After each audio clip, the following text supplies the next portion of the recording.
একটা মানুষ যদি পুরা নাস্তিক হয়, নামাজ অস্বীকার করেছে, রোজা অস্বীকার করেছে, হজ অস্বীকার করেছে, কোরআন অস্বীকার করে, সব অস্বীকার করেছে, নাউজুবিল্লাহ, কাফের। এমন একটা কাফের কেউ সরাসরি হত্যা করে পুড়ে ফেলার অধিকার পৃথিবীর কোন মুসলমানকে দেওয়া হয়নি। তৌহিদি জনতা নাম করে কোরআনের দাবি করে টেনে মুরব্বির লাশ টেনে বের করে তাকে আগুন দিয়ে পোড়াচ্ছে। আবার হিন্দুরা যেমন লাঠিতে বাড়ি দেয়, ও বাড়িও দিচ্ছে, মানে সুন্নত তো আদায় করা লাগবে, হিন্দুর সুন্নত। আস্তাগফিরুল্লাহ, নাউজুবিল্লাহ। এরা বলে তৌহিদি জনতা। একটা 85 বছরের বয়স্ক বৃদ্ধ এমনিতেই তো আমাদের কাছে সম্মানের পাত্র, আর সেখানে কি দেওয়া হলো, উনি ইমাম মাহাদি দাবি করছে। জীবনে শুনলাম না ইমাম মাহাদি বাংলাদেশে দাবি করছে। ইমাম মাহাদি যদি কেউ দাবি করে থাকে সেটা আমাদের কানে আসবে না, নেটে যাবে না। আজকে মরে যাওয়ার পরে সে খবর হলো, সারা পৃথিবী দেখতেছে আর বলতেছে, হায় রে, বাংলাদেশ বলে অলির দেশ, সেই দেশের মুসলমান জীবন সেই মৃতদেহ পুড়ে নামায় হিন্দু যেমন পড়ে, এরা তো নতুন হিন্দু। বাংলার জমিনের এজিদ বাহিনী, জুলুম বন্ধ করো। নেট দে বলতেছি, বাংলার জমিনের এজিদ বাহিনী, টুপিওয়ালা, দাড়িওয়ালা, জুব্বালা, পাগড়িওয়ালা, তৌহিদি দাবিদার, অলির দুশ্মন, নবীর দুশ্মন, সাহাবায়ে কেরামের দুশ্মন, তোমরাও সাবধান থেকো। জুলুম বেড়ে যাচ্ছে, জুলুম বেড়ে যাচ্ছে। এই জুলুমের বিনিময়ে যতগুলি আল্লাহর ওলির দরবারে আঘাত করেছ, যতগুলি মানুষকে তোমরা আক্রমণ করে মেরেছ, মনে রেখে দিও, এই বাংলার জমিনের মানুষ একদিন খেপবে। আওয়ামী লীগ পালায় তো দাদার বা জায়গার বাড়ি গেছে, তোমাদের দাদার বাড়ি নাই, নানার বাড়ি নাই। এই দেশে বিভিন্ন জায়গাতে রাস্তাঘাটে পড়ে পড়ে মরতে হবে, এমন টাইম আসতেছে। হকের দাওয়াত প্রচার, একমাত্র নাজাতি ফিরকা আহলে সুন্নাত ওয়াল জামাত। আলহামদুলিল্লাহি নাহমাদুহু ওয়া নাস্তাঈনুহু ওয়া নাস্তাগফিরুহু ওয়া নু'মিনু বিহি ওয়া নাতাওয়াক্কালু আলাইহি ওয়া নাউযু বিল্লাহি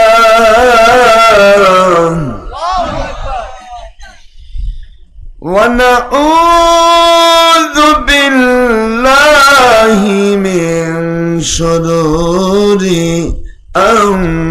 أنفسنا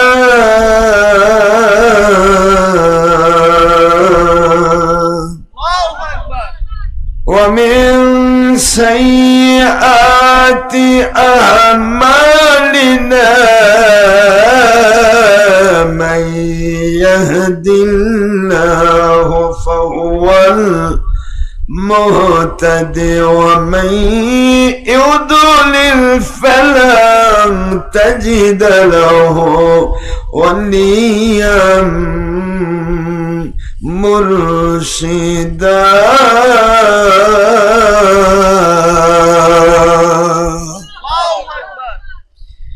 ونشهد أن لا إله إلا الله وحده لا شريك له ونشهد أن سيدنا وسندنا وحبيبنا ومولانا محمدا عبدا ونورا بشرا شكورا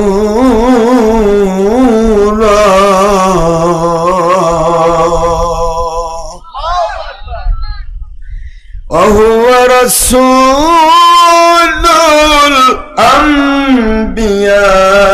الأنبياء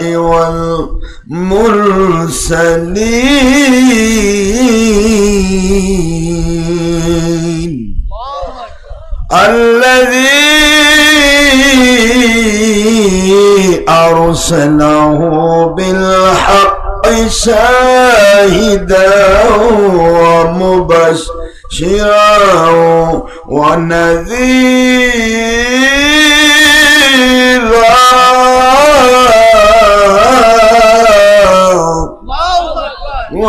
وداعيا إلى الله بإذنه وسراجا منيرا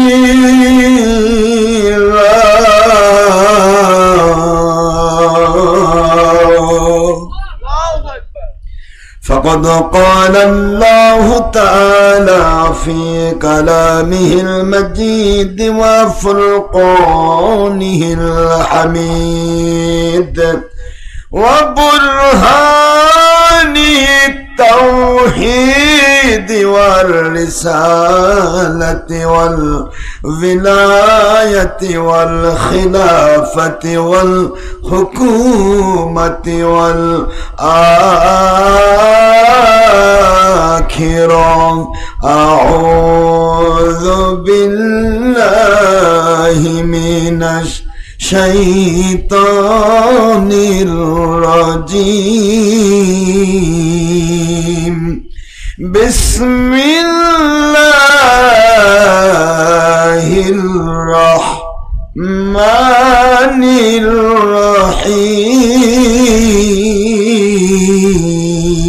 الرحيم إن الله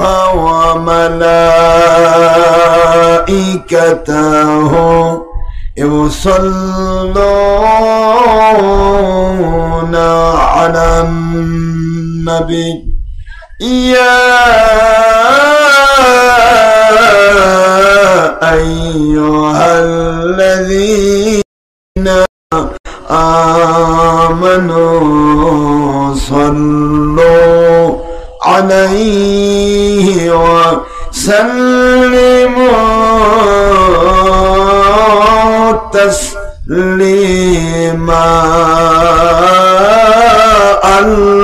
اللهم صل على سيدنا مولانا محمد وعلى آل سيدنا مولانا محمد কোথায় রইলেন প্রাণের নবীজি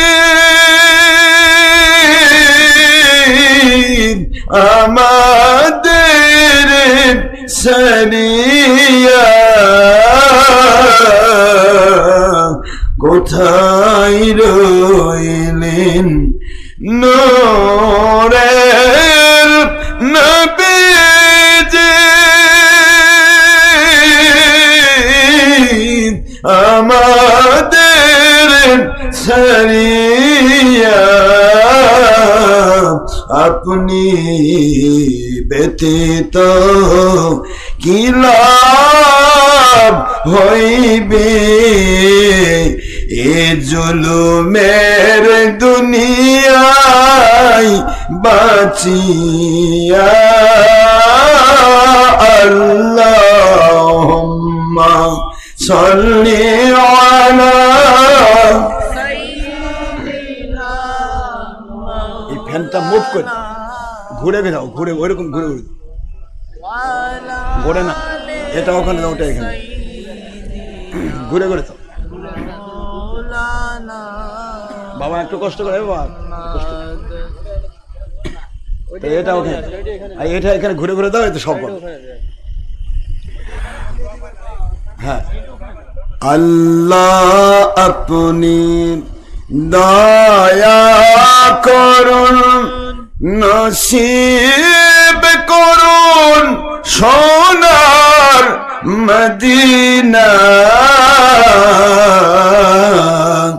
আজকের মাহফিল এই ওলিউল্লাহ পাড়ার মাহফিল কবুল করুন নসিব করুন সোনার মদিনা হায়াতুন নবীজিকে বারবার স্বপ্নে না দেখাইয়া মাওলা মুদের কবর দেশে নিবেন না আল্লাহুম্মা সাল্লি আলা আলি ডাইরেক্ট দিয়ে এই ফ্যানের বাতাসে মাইকে রিফ্লেক্স করতেছে, আর ঘুরে দিলে ওই সমস্যাটা হবে। মাইকে ওটা বাড়িটা বাতাসটা বাড়ি খাচ্ছে, মাইকের আওয়াজ হচ্ছে। আলহামদুলিল্লাহ বাবারা, সবাই শুকরিয়া করুন আলহামদুলিল্লাহ। মহান আল্লাহ রব্বুল আলামিন, খলিক মালিক রব, এক ও অদ্বিতীয় আল্লাহ পাক, যার কোনো অবতার নেই, যার কোনো শরিক নেই, যার কোনো অংশীদার নেই, সেই রব্বুল আলামিন ওনার অপার মেহেরবানিতে আশা করি আপনারা সবাই ভালো আছেন। মালিকের কাছে সবাই পড়ছি, যিনি দয়া করে আমাদেরকে ভালো রেখেছেন। এই মুহূর্তে অনেক মানুষ হাসপাতালে ভর্তি আছে, ঠিক না? ঠিক বলেন বাবা, বলেন আছে না? এই মুহূর্তে গোটা পৃথিবীতে অনেক মানুষ স্ট্রোক করেছে, এই মুহূর্তে অনেক মানুষ কবরের দেশে চলে যাচ্ছে, অথচ আমাদেরকে আল্লাহ পাক বসে রাখলেন আল্লাহর কোরআনের মজলিসে। কোরআনের মজলিস মানে হলো জান্নাতের বাগান। মানে কিসের বাগান বাবা?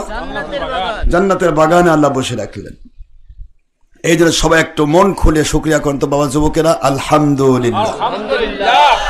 ঘুরে ঘুরে দাও বাবা, ওইদিকে বাতাস দাও, এদিকে করো, এটা ঘুরে ঘুরে দাও, মুভ করে দাও, হ্যাঁ ওদিকে জানো যায়।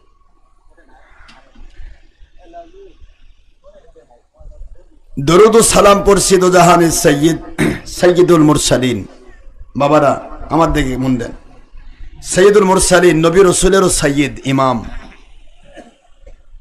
নবী রাসূল আলাইহিস সালাম ওনাদেরও ইমাম এবং কুল কায়নাতের রাসূল। কুল ইন্নী রাসূলুল্লাহি ইলাইকুম জামিআ। সুবহানাল্লাহ বলেন। আল্লাহ পাক বলেন, আমার বন্ধু আপনি গোটা জগৎবাসীকে বলে দেন, যতদূর আমি রব, রব্বুল আলামিন, ততদূর পর্যন্ত আপনি রহমাতুল লিল আলামিন। আর ততদূর পর্যন্ত যত মানুষ, যত সিজ আসবাব, যত জিন জাতি, যত মানব জাতি, যত দানব জাতি, যত ফেরেশতার জাতি, যত নবী রাসূল, সবার জন্য আপনি রাসূল। সুবহানাল্লাহ। রাসূল শব্দটা জামিয়া ব্যবহার করা হয়েছে। কুল ইন্নী রাসূলুল্লাহি ইলাইকুম জামিআ। এই জামিয়ার ভিতরে রহমাতুল আলামিন হিসেবে গোটা জগৎ সমূহের তিনি রাসূল। সুবহানাল্লাহ বলেন। সুবহানাল্লাহ। কেউ মানলেও রাসূল, না মানলেও রাসূল। যেমন আল্লাহকে কেউ মানলেও আল্লাহ, না মানলেও আল্লাহ, ঠিক আমার রাসূলকে কেউ মানলেও তিনি তাদের রাসূল, না মানলেও, মানলে নাজাত পাবে, না মানলে জাহান্নামে যাবে। কিন্তু নবীজির রাসূলত্বের মধ্যে কোনো কাটছাট হবে না। তো আমরা সেই রাসূলের উম্মত হয়েছি। আপনারা একটু সামান্য মাত্র সময়, 1 ঘন্টা আমি নিয়েছি, 11টা বাজে এখন, 12টার সময় আমরা শেষ করব ইনশাআল্লাহ। বলেন ইনশাআল্লাহ। 1 ঘন্টার জন্য একটু মন দেন, একটু মন দিয়ে শুনলে কথাগুলি বুঝে আসবে। এখানে সেই নবীজি পাক সাল্লাল্লাহু আলাইহি ওয়াসাল্লাম সম্পর্কে আল্লাহ বলতেছেন, আমার বন্ধু আপনি আমার এমন রাসূল, যেখানে আমার নাম প্রচার হবে সেখানে আপনার নাম প্রচার হবে। সুবহানাল্লাহ। আপনারা সহিহ হাদিস মাহবিল দুনিয়াতে পাবেন, শারহে বুখারী ইমাম কাসতালানী রাহমাতুল্লাহ লিখিত কিতাব। এটা প্রায় অনেকগুলি খণ্ড, মোটা মোটা খণ্ড, এর মধ্যে আপনারা পাবেন। এখানে স্পষ্ট হাদিস শরীফ এসেছে, আল্লাহ পাক বলেন, ইদা যাকারনি, যখনই আমার জিকির আলোচনা হবে, আমার আলোচনা হবে, যুকিরতা মাই, সেখানে আপনিও আমার সাথে আলোচিত হবেন। সুবহানাল্লাহ। দেখছেন, যেখানে আল্লাহ পাকের আলোচনা হবে সেখানে কার আলোচনা হবে? তো নবীজির উপরে আলোচনা কি? এই যে আমরা মিলাদ শরীফ পড়লাম, এই যে দরুদ শরীফ পড়লাম, দেখেন প্রথমে পড়েছে আল্লাহুম্মা। প্রথম কি? আল্লাহুম্মা। এই আল্লাহুম্মা শব্দটা কার নাম? আয় আল্লাহ পাক। ডাকলাম কাকে? আল্লাহকে। সল্লি আলা সাইয়্যিদিনা মাওলানা মুহাম্মদ। দেখেন দরুদের মধ্যে আল্লাহ থাকলো, রাসূলও কথা কন। আপনারা নামাজের মধ্যে যান, নামাজের ভিতরে যান, একটু দরুদ পড়েন তো দেখি না। সালাত ফিত তাশাহুদ যেটা পড়ি আমরা, যেটা বুখারীর হাদিসের ভিত্তি হলো, এই হাদিস, এই দরুদ শরীফের নাম হলো সালাত ফিত তাশাহুদ। তো সালাত ফিত তাশাহুদের যে হাদিস, এটা আপনারা পড়েন না? দেখেন তো প্রথমে কি আছে? আল্লাহুম্মা সাল্লি আলা মুহাম্মদ আছে, ওয়া আলা আলি কামা সাল্লাইতা আলা ইব্রাহিম ওয়া আলা আলি ইব্রাহিম ইন্নাকা হামিদুম মাজিদ। এই যে ব্যাপারটা আল্লাহ পাক বলছেন আপনি এমন এক রসুল আমার, যে আমি কোরআনে পড়তে বললাম ইন্নাল্লাহা, নিশ্চয় আল্লাহ, ও মালাইকাতাহু, এবং তার ফেরেশতাগণ, ইউসাল্লুনা আলান নবী, আখেরি নবীর উপর দরুদ আমি পেশ করি। আমার রহমতের ফেরেশতারা দরুদ পেশ করছেন, কিয়ামত পর্যন্ত করতেই থাকবেন। হে মুমিনেরা, ইয়া আইয়ুহাল্লাযিনা আমানু, হে মুমিনেরা, সাল্লু, তোমরা সবাই দরুদ শরীফ পড়ো, আলাইহি, আখেরি নবীর উপরে, ওয়া সাল্লিমু তাসলিমা, যেখানেই দরুদ পড়বে সেখানেই নবীকে আদবের সাথে সালাম দাও। সুবহানাল্লাহ। সূরাতুল আহজাব 33 নম্বর সূরা 22 নম্বর পারা আয়াত শরীফ নম্বর 56। এই আয়াতে কারিমাতে আল্লাহ পাক কিন্তু অর্ডার, খবরও দিলেন দরুদ পেশ করেন আল্লাহ কার উপর? আখেরি রাসূলের উপর। ফেরেশতাগণ কার উপর পড়ছেন? আখেরি রাসূল পড়তে থাকবে কার উপর? আখেরি রাসূলের উপর। আবার অর্ডার ক্রিয়েট হচ্ছে, আদেশ জারি হচ্ছে, আমর করা হচ্ছে, ইয়া আইয়ুহাল্লাযিনা আমানু, হে মুমিনেরা, সাল্লু আলাই, দরুদ শরীফ পেশ করো, সবাই সবাই পড়বে, আলাইহি, একমাত্র নবীর উপর। সুবহানাল্লাহ বলেন না? সুবহানাল্লাহ। সবাই পড়বে কয়জনের উপর? আওয়াজ দিতে হবে, কোরআনের বাণী বলছি। কয়জনের উপর? একজনের উপর। ওয়াসাল্লিমু তাসলিমা।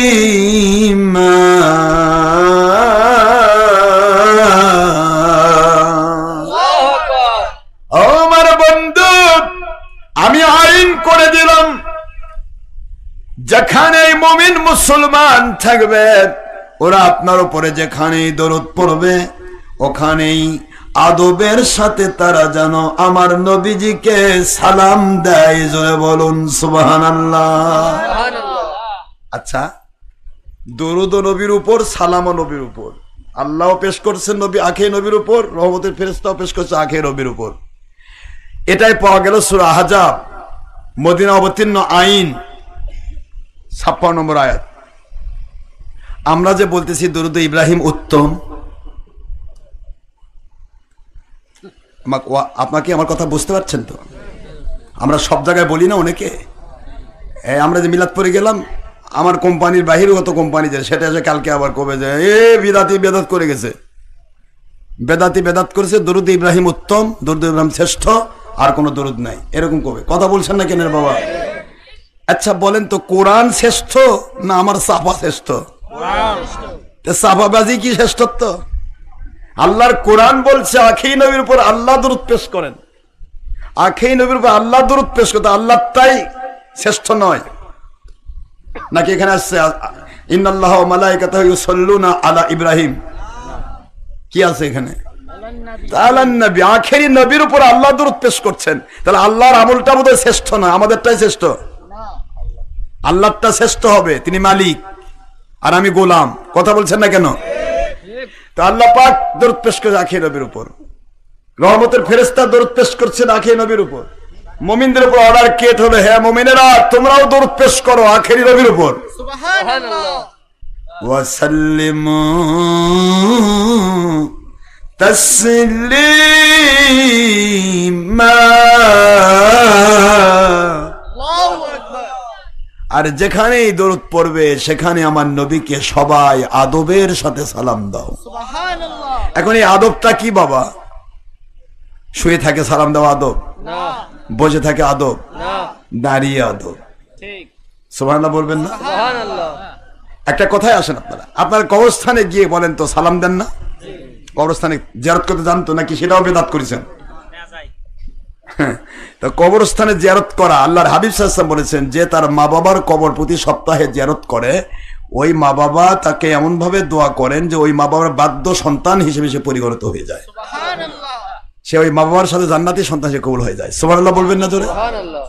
তাহলে আপনি যখন মা বাবার কবর জিয়ারত করতে যাচ্ছেন, বা কোনো মুসলমান ভাইয়ের কবর জিয়ারত করতে যাচ্ছেন, বা কোনো ওলির কবর জিয়ারত করতে যাচ্ছেন বাজার, এখন জিয়ারত করতে গিয়ে সালামটা কি বসে দেন না দাঁড়িয়ে দেন? হ্যাঁ, আসসালামু আলাইকুম ইয়া আহলাল কবর বা ইয়া আহলাদ দিয়ার, একই জিনিস। মুসলিম শরীফে আসছে আহলাদ দিয়ার, আর তিরমিজি আবু নাসাইতে আসছে আহলাল কবর। এখন দিয়ার আর কবর একই জিনিস, ইয়া আহলাল কবর। তাই ইয়া শব্দ দিয়ে আপনি ডেকে নিলেন, হে কবরবাসী আপনাদের উপর সালাম। কি ঠিক তো নাকি? আচ্ছা এটা দাঁড়ে না বসে? দাঁড়িয়ে। তাহলে কবরবাসীকে সালাম দেওয়ার আদব দাঁড়িয়ে, যদি বসে দেন তাহলে বেয়াদবি হবে। ঠিক। কি হবে বলেন তো? বেয়াদবি হবে। কবরবাসীকে বসে থাকে সালাম দেওয়ার সুযোগ নেই, কারণ হুজুর পাক সাল্লাল্লাহু আলাইহি ওয়াসাল্লাম কোনো কবর জিয়ারতে বসেননি।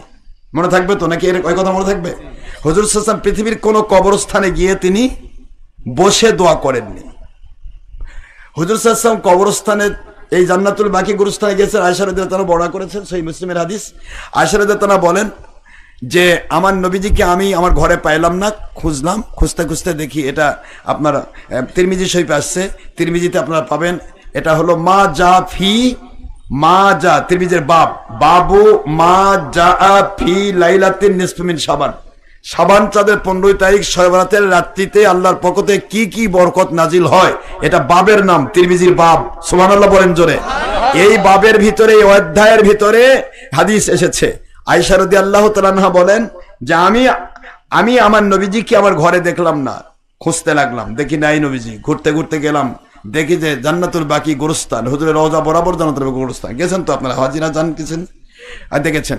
জান্নাতুল বাকি গোরস্থানে গিয়ে দেখি আমার নবীজি পাক সাল্লাল্লাহু আলাইহি ওয়াসাল্লাম কবরবাসীর দিকে মুখ করে হাত তুলে দোয়া করছেন। সুবহানাল্লাহ। আর আমরা এখন কবরত গেলে কয় যে কেবলামুখী হন,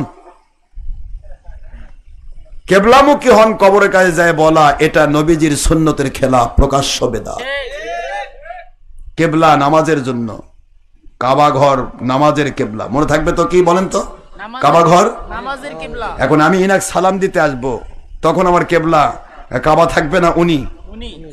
আওয়াজ দেয় নাকি? কি কেবলা মানে দিক। আমি সালাম দেব ওনাকে এদিক হয়ে, আসসালামু আলাইকুম, উনি বলবে কি বেয়াদব, কানা বেয়াদব এটা, তাই বলবে না? এটা পিছন দিকে সালাম দেয় নাকি মানুষ? তাহলে একটা মানুষকে যখন আপনি সালাম দিবেন, সে সালামের কেবলাটা কি? ওই ব্যক্তির দিক। মনে থাকবে তো? কথা বলছেন না কেন? তাহলে কবরবাসীকে আপনি জিয়ারত করতে গেছেন নাকি কাবা জিয়ারত করতে গেছেন? দেখেন কত ভুল আমাদের ভিতরে, অথচ এটাকে হক বলে প্রচার করা হচ্ছে। মনে করা হচ্ছে আমি বেশি জানি, কবরের দিকে দোয়াই করা হবে না, আল্লাহ কাবার দিকে আল্লাহ থাকে। আচ্ছা আল্লাহ বোধহয় কাবার দিকে থাকে? আল্লাহ কোনো দিক আছে?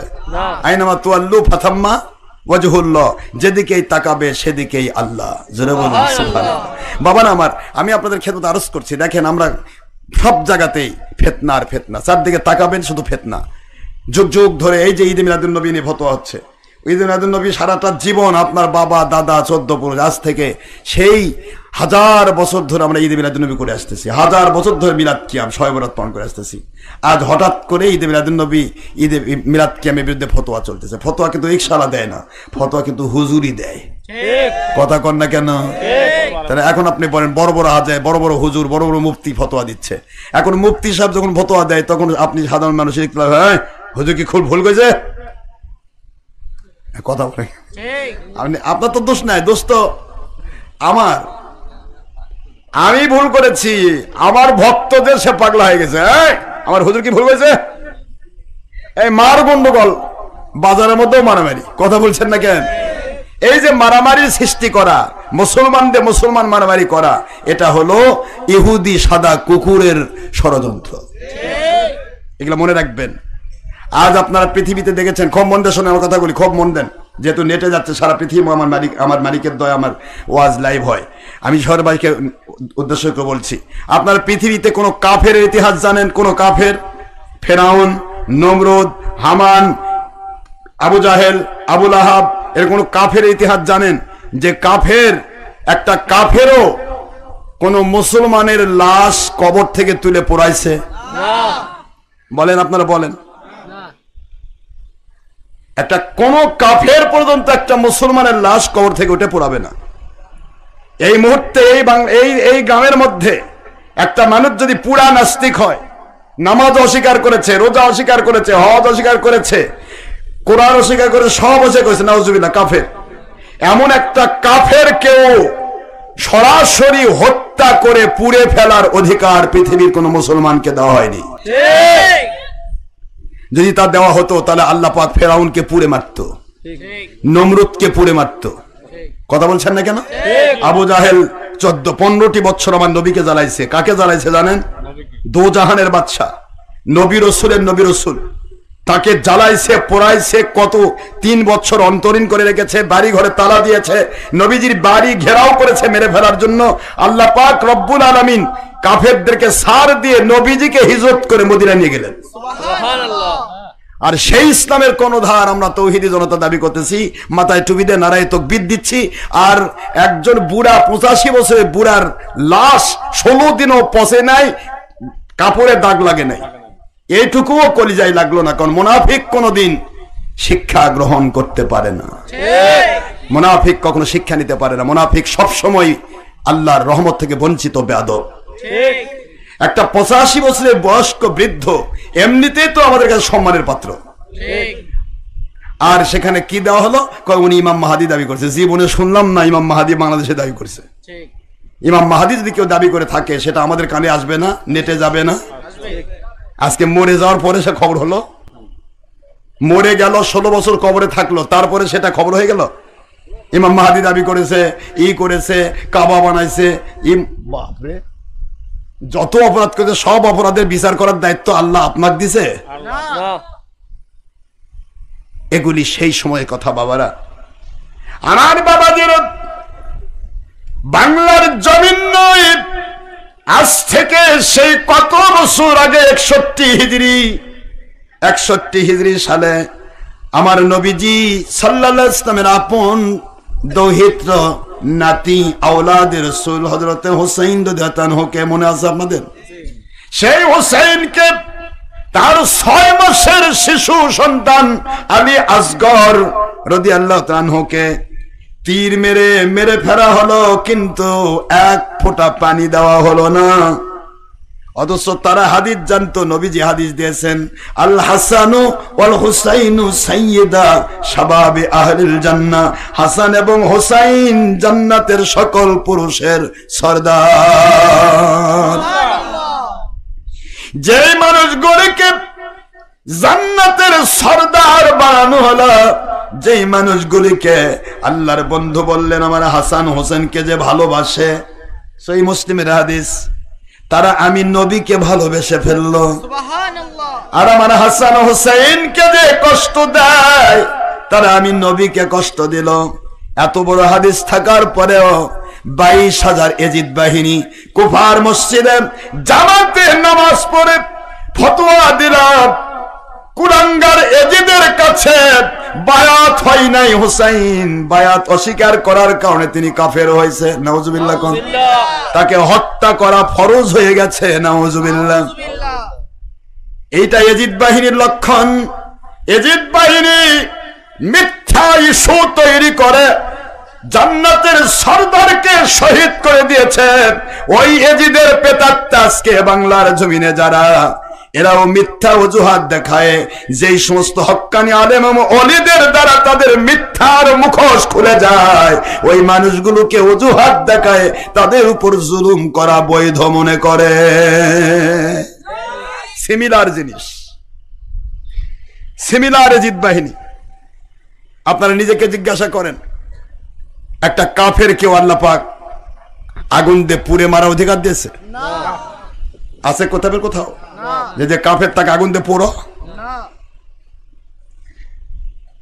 আল্লাহ রাব্বুল আলামিন লাকাদ কাররামনা বনি আদম, আমি আদম জাতিকে অত্যন্ত সম্মান দিয়ে তৈরি করলাম। সুবহানাল্লাহ বলেন। এই সম্মানিত আদম জাতি, এরা অত্যন্ত সম্মানিত। এই আদম জাতির বিষয়ে আল্লাহ বলেন, আমার নবীজির সহিহ মুসলিমের হাদিস, একটা মরা মানুষের যদি একটা হাত ভাঙে, জ্যান্ত মানুষের হাত ভাঙলে যেটা হয় সিমিলার তার উপরে কাফারা জারি হবে। কথা বলছেন না কেন? একটা মরা মানুষের হাতের বদলা হাত, কানের কথা জোরে বলেন। আপনারা কোরআন পড়েননি? অসিন্না বিসিন্নি, দাঁতের বদলা দাঁত, হাতের বদলা হাত, পায়ের বদলা পা, মাথার বদলা মাথা। একটা জিন্দা মানুষের পায়ের বদলা পা, হাতের বদলা হাত, যেমন মরা মানুষের ব্যাপারে হুজুর বলেছেন, খবরদার ধুইতে গিয়ে সাবধানে ধো। মুসলিম শরীফের হাদিস, বাবু কিতাবুল জানায়েজ। ধুইতে গেলে সাবধানে ধৌ, নড়াতে গিয়ে সাবধানে নড়াও। ওদের শরীরে কিন্তু অনুভূতি শক্তি থাকে, তোমরা বোঝো না। ওদেরকে কষ্ট দিও না। মৃত ব্যক্তি মরে গেছে বলে তাকে মনে করো না সে কষ্ট পাচ্ছে না। তার শরীরটা এমন হয়, ঝাঁঝরা হয়ে যায়, ও বড় কষ্টে থাকে। ওকে সাবধানে নাড়াচাড়া করবে, কোনো ব্যথা দিও না। হুজুরের কথা, মরা মানুষকে ধুইতে গিয়েও ব্যথা দিও না। 85 বছরের একজন বৃদ্ধকে 16 বছর পর কবর থেকে উঠায়া তাকে লাঠি দিয়ে বাড়াইয়া তাকে আগুনের মধ্যে পোড়ানো হলো। এটা কাফের কেউ হার মানালো, এর নাম এজিদ বাহিনী বেঈমান। এরা কখনো তৌহিদি জনতা হতে পারে না।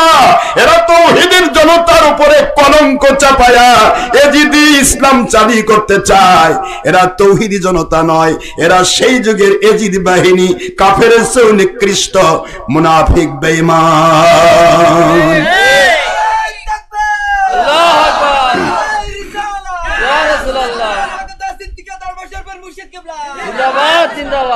আমি উত্তরবঙ্গের সকল জেলার আহলে সুন্নাতুল জামাত বাংলাদেশের সভাপতি হিসেবে ঘোষণা দিচ্ছি, তৌহিদি জনতার নাম করে যদি আর দ্বিতীয়বার কোন জায়গায় কোন অলির দরবারে আঘাত করা হয়, কোন অলির মাজারে আঘাত করা হয়, আল্লাহর কসম লাখ লাখ আহলে সুন্নাতুল জামাতের সৈনিক নিয়ে এই তৌহিদি জনতার ব্যানারে এজিদ বাহিনীর আস্তানা আমরা গুঁড়িয়ে দিতে বাধ্য হব ইনশাআল্লাহ। বলেন জোরে। এটা কোন দেশ? শাহজালালের দেশ, শাহপরানের দেশ, শাহজিন্দারের দেশ। সুবহানাল্লাহ বলবেন না? ওলিউল্লাহ পাড়ার দেশ। এই দেশে প্রতিটা পরতে ব্রত হক্কানি আলেম ও ওলি বাস করে। সেই দেশে প্রশাসন চেয়ে থাকলো, আর্মি চেয়ে থাকলো, একটা লাশ উঠানো হলো, তাক জ্বালানো হলো, তাক পোড়ানো হলো, হই হই রই রই করা হলো, একটা লোক অ্যারেস্ট হলো না। এটা দেশ হয়নি, এটা আমেরিকার সাদা কুকুরের চাইতেও খারাপ দেশ হয়ে গেছে। আমেরিকার সাদা কুকুরের দেশ যান আপনি, সেখানে একটা মানুষকে ওই দেশের যদি প্রকাশ্য শত্রু হয়, আমেরিকার কানে যায় যে তুমি তাকে আঘাত করেছো, সাথে সাথে তার জেল হয়ে যাবে। আইন। আমি ইন্ডিয়াতে গেছি মাহফিল করতে, সারা রাত ধরে ইন্ডিয়ান পুলিশেরা মাহফিল ঘিরে দাঁড়িয়ে আছে। কিরে ভাই, ফজর পর্যন্ত মাহফিল। প্রধান বক্তা ইন্ডিয়াতে তুলে দেয় 3টার সময়, হুজুর 3টার থেকে 6টা, মানে আপনাকে ফজর নামাজ এলো প্রধান বক্তার ওয়াজ। তা আমি উঠলাম মাহফিলে, তো মাহফিলে বলছে ভাই আপনারা পুলিশ, ইন্ডিয়ান পুলিশ, আপনারা কষ্ট করছেন, হিন্দু দাদা আপনারা, তো ভাই কেন আপনারা মাহফিলে কষ্ট করে এরকম দাঁড়িয়ে আছেন? কয় হুজুর মাহফিলে যদি একটু কিছু হয় তাহলে চাকরি থাকবে না। চিন্তা করতে পারেন আপনারা, একটা ইন্ডিয়ান দাদুর দেশ, নেংটি পরা হিন্দুর দেশ, সেই দেশের আইন, বিদেশ থেকে কোন আলেম যদি ওখানে মাহফিল করতে যায় আর মাহফিলে যদি সামান্যতম কোনো বিশৃঙ্খলা হয়, ওই আলেমের যদি সামান্যতম পশম পরিমাণ ক্ষতি করার চিন্তা কেউ করে, আর এটা যদি প্রশাসন থাকতে হয়, ওই প্রশাসনে চাকরি থাকবে না। আমার বাংলাদেশে লাশ তুলে পোড়া হচ্ছে, প্রশাসন চাই চাই দেখে, মানে কেনা গোলাম।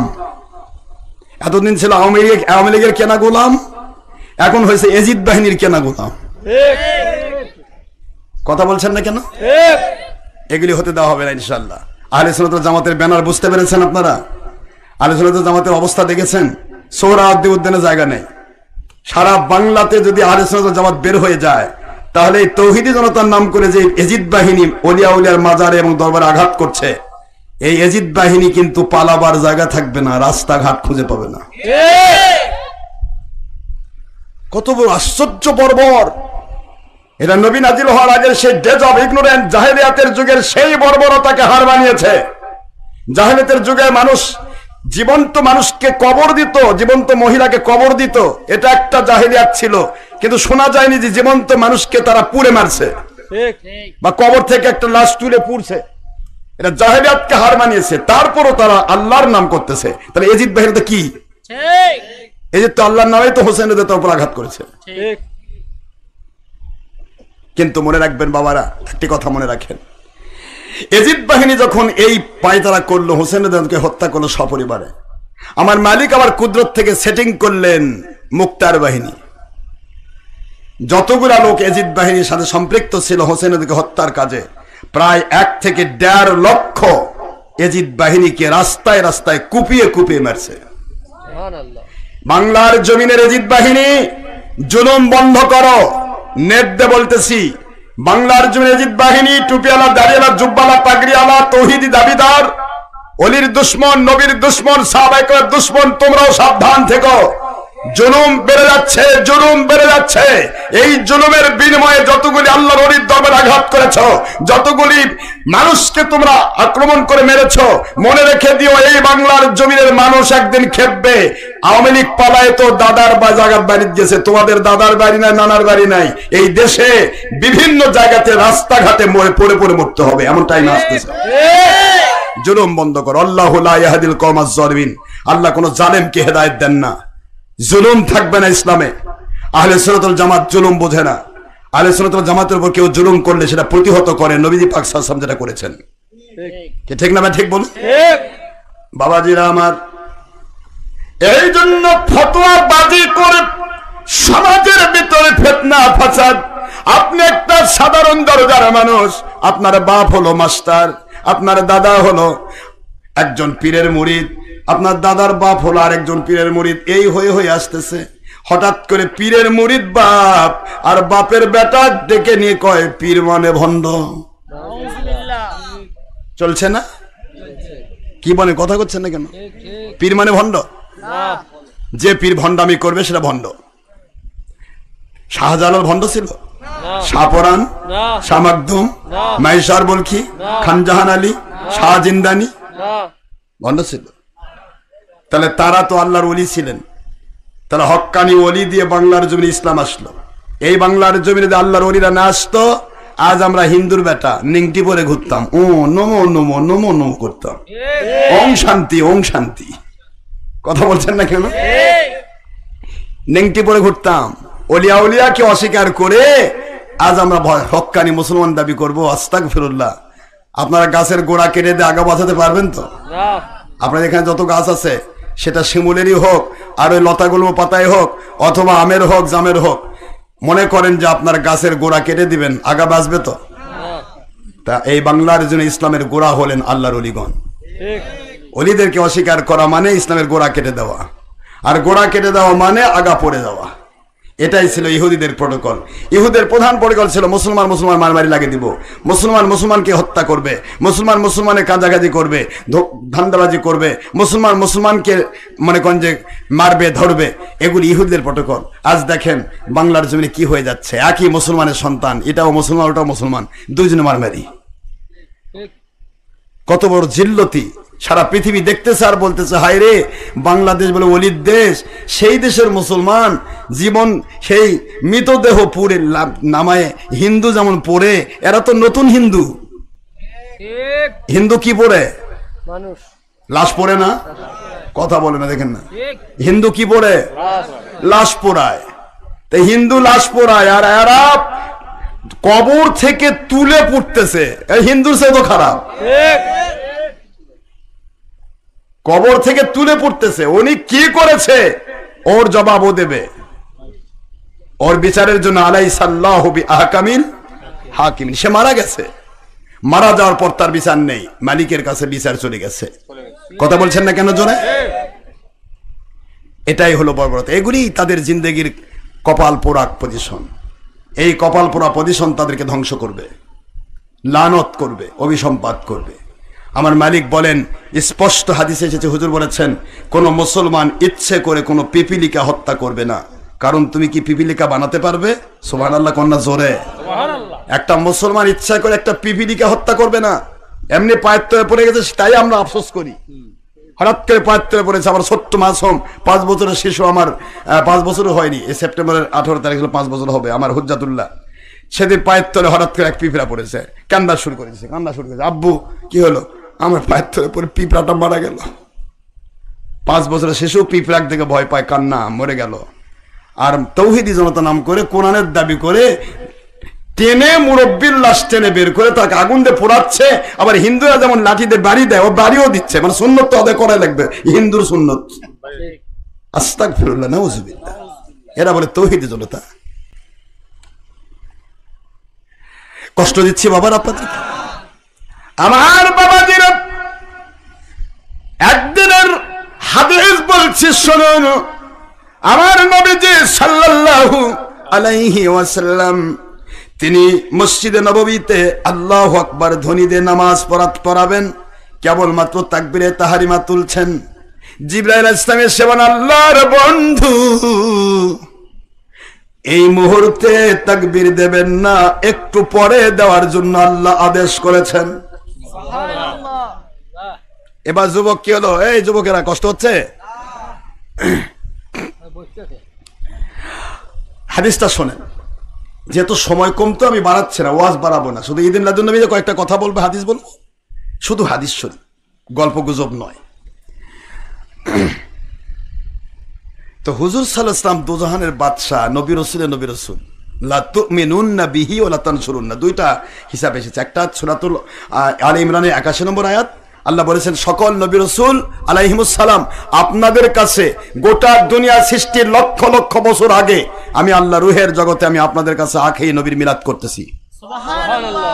এটাই ইন্নাল্লাহা ওয়া মালাইকাতাহু ইউসাল্লুনা আলান নবী। সুবহানাল্লাহ বলবেন না জোরে?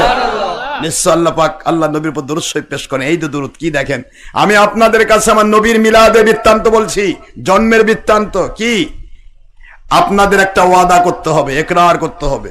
হে রাসূলগণ, 1,23,999 জন পয়গম্বর, আপনাদেরকে আমি বলছি, আপনাদেরকে আমি আখেরি নবীর ওসিলা, আমার বন্ধুর ওসিলায় আমি আপনাদেরকে আমি রিসালাত এবং নবুয়ত দিচ্ছি। কিন্তু আপনারা যখন দুনিয়াতে যাবেন আমার পক্ষ থেকে, আপনাদের যত লাখ যত কোটি উম্মত হোক, সমস্ত উম্মত সহকারে আখেরি নবী সাল্লাল্লাহু আলাইহি ওয়াসাল্লাম যদি নাজিল হয়, তাহলে আপনাদের শরীয়তকে বাদ দিয়ে আপনাদের উম্মতকে নিয়ে আমার আখেরি নবীর কাছে অবশ্যই বায়াত হবেন। সুবহানাল্লাহ। লা তুমিনুন্না বিহি, লামে তাকিদ নুনে তাকিদ, অবশ্যই অবশ্যই আমার আখেরি নবীর কাছে আপনারা বায়াত হবেন। ওলা তানসুরুন্না, এবং অবশ্যই সর্বতোভাবে আপনারা সবাই মিলে আমার আখেরি নবীকে সাহায্য করবেন। এই যে আখেরি নবীর আলোচনা, নবীদের রূহের জগতে স্বয়ং আল্লাহ করা, এটাই হলো নবীর মিলাদ। মিলাদ মানে জন্ম বৃত্তান্ত, শুভ আগমনের আলোচনা করা। সুবহানাল্লাহ বলবেন না জোরে? সুবহানাল্লাহ। আর আপনারা করছেন মিলাদ কবে হলো, 24 বছর পর আসছে, 86 বছর পর আসছে, কেউ কয় 600 বছর পর আসছে। আমি এক জায়গাতে বললাম, এক মুফতি করছে 600 বছর পর মিলাদ আসছে। তাই আমি বলি, ভাই 600 বছর পর মিলাদ আসেনি, মিলাদ সাহাবীর থেকে আসছে, দলিল আছে আমাদের কাছে, কিন্তু আপনি কয়শো বছর পর আসছেন বলেন তো? আখেরি নবী পর থেকে আপনার বয়স কত দূর? 1450 বছর।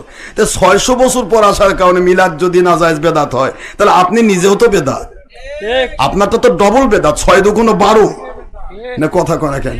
ওটা 600 বছর পরে আসার কারণে বেদাত হয়েছে, তা আপনি তো 1200 উপর 1300 বছর পর আসছেন, তাহলে তো আপনার বেদাত হচ্ছে 2.5 ডবল। কথা কয় না? কি হলো? আশ্চর্য, 600 বছর পর মিলাদ আসছে, ভেঙছি কাটে 600 বছর পর মিলাদ আসছে। এই যে মিলাদ বলছি, সূরাতুল আলে ইমরান 81 নম্বর আয়াত খোলেন, লা তুমিনুন্না বিহি ওয়া লা তানসুরুন্না আকরারতুম ক্বালু আকরারনা ওয়া আলা যালিকা ইসরি। সুবহানাল্লাহ বলেন।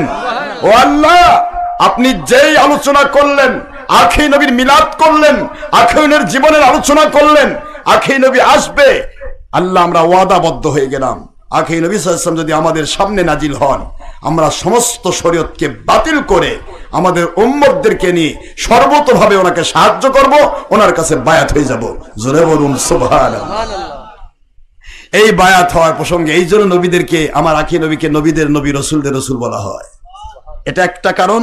আরেকটা হলো, কুল, বলুন গো নবী, ইন্নী, নিশ্চয় আমি রাসূলুল্লাহ, আল্লাহর রাসূল, আলাইকুম জামিয়া, ইলাইকুম জামিয়া, তোমাদের যত মানুষ আছো, রহমাতুল আলামিনের জগতের যত, রহমাতুল লিল আলামিনের, রব্বুল আলামিনের গোটা জগতে যত দূর যত মানুষ, যত জিন ইনসান যা আছো, সবার জন্য আমাকে রসুল করে পাঠানো হয়েছে। এই জন্য আমার নবী, নবী রসুলের নবী রসুল, সুবহানাল্লাহ বলেন। সেই নবী রসুলের নবী রসুল, ইমামুল মুরসালিন, নবীদের ইমাম, রসুলদের ইমাম, সেই নবীকে বলা হচ্ছে বন্ধু একটু পরে, আল্লাহ পাক হুকুম করেছে আপনি তাকবীরটা একটু পরে দিবেন। বুঝে মনে আছে আপনাদের? আল্লাহর বন্ধু স্টপ হয়ে গেল, তাকবীর দিবেন, তাকবীর নামায় ফেললেন। কিছুক্ষণ পর হুজুর আবার তাকবীর তুলতেছেন। জিবরাইল আলাইহিস সালাম বলেন, ও আল্লাহর বন্ধু, এখনো হুকুম হয় নাই, আমার আল্লাহ পাক বলেছেন আপনি আরো একটু পরে তাকবীর দিবেন।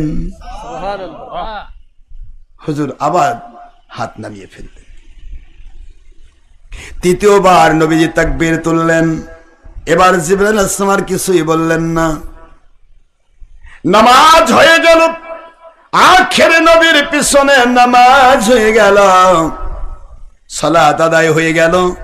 আদায় হওয়ার পর আখেরি নবীকে হযরতে জিবরাইল আলাইহিস সালাম বলেন, আল্লাহর বন্ধু আপনার আলী কোন কাতারের মুসল্লি? আল্লাহর বন্ধু কয়, আলী তো প্রথম কাতারের মুসল্লি, সে নামাজের আজান হলেই মসজিদে চলে আসে। তা কয় আজকে আলী কোথায়? হুজুর ডাক দিলেন, আলী রাদিয়াল্লাহু তাআলা আনহু। আলী তো হুজুরের 8 বছর বয়সে আলী রাদিয়াল্লাহু তাআলা নবীর কাছে বায়াত হয়েছেন। মতান্তর আছে 8 বছর, 8.5 বছর।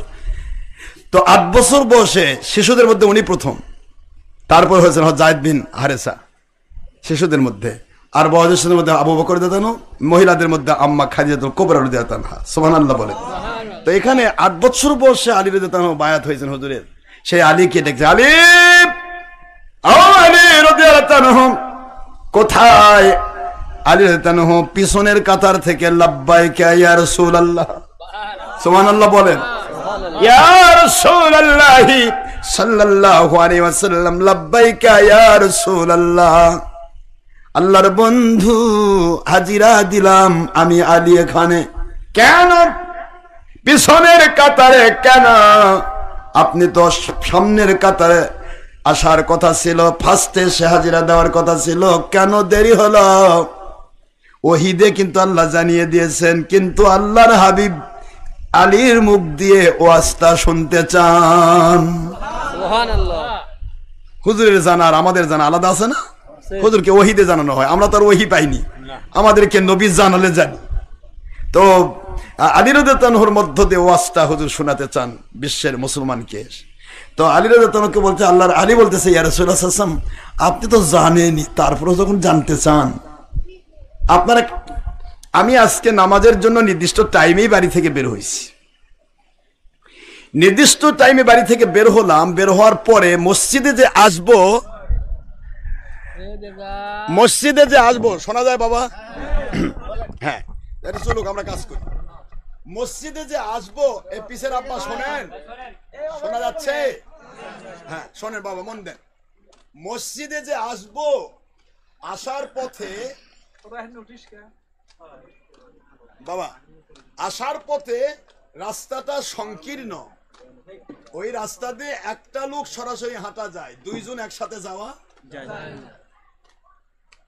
তো আমি হেঁটে আসতেছি, আল্লাহর হাবিব, হঠাৎ করে দেখি একটা কাফের বয়োবৃদ্ধ মুরব্বী, মন দেন, কাফের, সেটা হতে পারে ইহুদিও, সেই সময়ের ইহুদি, বা সেই সময়ের, এক কথায় সে মুসলমান নয়।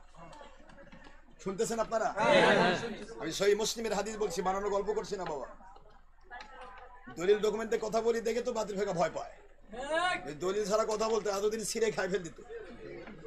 তো আমি আপনাদেরকে বলছি, মুসলিম শরীফের হাদিস, হুজুর পাক সাল্লাল্লাহু আলাইহি ওয়াসাল্লাম তিনি আলী রাদিয়াল্লাহু তাআলাকে যখন প্রশ্ন করলেন, তিনি উত্তর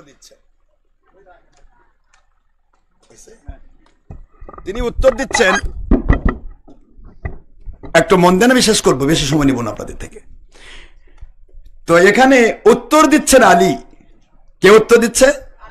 তিনি উত্তর দিচ্ছেন, হে আল্লাহর নবী সাল্লাল্লাহু আলাইহি ওয়াসাল্লাম, আমি আসার পথে আমার সামনে একজন মুরব্বী, মুসলমান নয়, অমুসলিম, অমুসলিম একজন মুরব্বী, বয়োজ্যেষ্ঠ, আমার চাইতে অনেক বড় বয়সী, তিনি আমার সামনে এমন ভাবে হাঁটতেছেন, আমি আলী জোরে যদি আসতে যাই ওনাকে ওভারটেক করতে হবে। আমি দেখতেছি জোরে যদি না যাই নামাজের প্রথম কাতারে নবীজির পিছে দাঁড়াতে পারবো না, আর ধীরে যদি যাই, জোরে যদি যাই তাহলে নবীজির পিছনে গিয়ে দাঁড়াতে পারবো, আর যদি জোরে না যাই ধীরে যাই ওই মুরব্বীর পিছে পিছে যাই তাহলে আমি আমার নবীজির সামনের কাতার ধরতে পারবো না, তাকবীরে উলাও ধরতে পারবো না। দুই দিকে চিন্তায় পড়ে গেলাম। একদিকে আপনার হাদিস শরীফ পেয়েছি, আপনি ওই দিন আমাকে হাদিস শুনিয়েছিলেন যেই দিন আমি হযরতে আবু বকর সিদ্দিক রাদিয়াল্লাহু তাআলাকে সালাম না দিয়ে তাকে আমি আলীকে সালাম দেওয়ার মতো সুযোগ করে দিয়েছিলাম। সুবহানাল্লাহ। বুঝতে পারতেছেন আপনারা? সেই দিন, যেই দিন আমি আলী রাদিয়াল্লাহু তাআলা, আমি স্বাভাবিকভাবে আলী রাদিয়াল্লাহু তাআলা হিসাব ছিল উনাকে কেউ আগে সালাম দিতে পারতো না। হুজুর পাক সাল্লাল্লাহু আলাইহি ওয়াসাল্লাম সেম ভাবে উনি চলতেন। নবীজিকে সালাম দিতে গেলেও হুজুরের সালাম আর ওই যে সালাম দিবে তার সালাম মাঝখানে বাড়ি খাইতো। সুবহানাল্লাহ বলবেন না? কোন ব্যক্তি আমার নবীকে আগে সালাম দিতে পারে নাই। আর আজকে আমরা একটু শিক্ষা করে বেদাতি সালাম দেওয়া যাবে না। বাবা, অহংকারের হিংসা এটা একটা মানুষের জন্য যে কে বিপদ। আপনি শুধুমাত্র সূরাতুল আরাফের 40 নম্বর আয়াতটা একটু পড়বেন। ওয়াল্লাযীনা কাযযাবু বিআয়াতিনা ওয়াস্তাকবারু আনহা লা তুফাত্তাহু লাহুম আবওয়াবুস সামা ওয়ালা ইয়াদখুলুনাল জান্নাতা হাত্তা ইয়ালিজাল জামালু ফি সামিল খিয়াত।